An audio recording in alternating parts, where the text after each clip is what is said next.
அவனை கேஜிஎஃப் அனுப்புனது கருடனை கொல்றதுக்கு.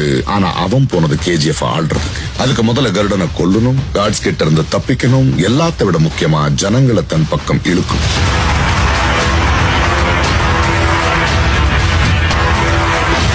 அங்க இந்த 3 கைதிகள்ல ஒருத்தனா வந்து எல்லாருக்கும் முன்னாடி கருடனை கொன்னான்.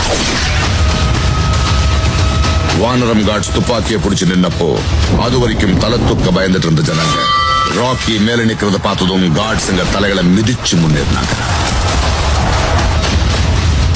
மக்கள் ராக்கிய சுல்தானா ஏத்துக்கிட்டாங்க.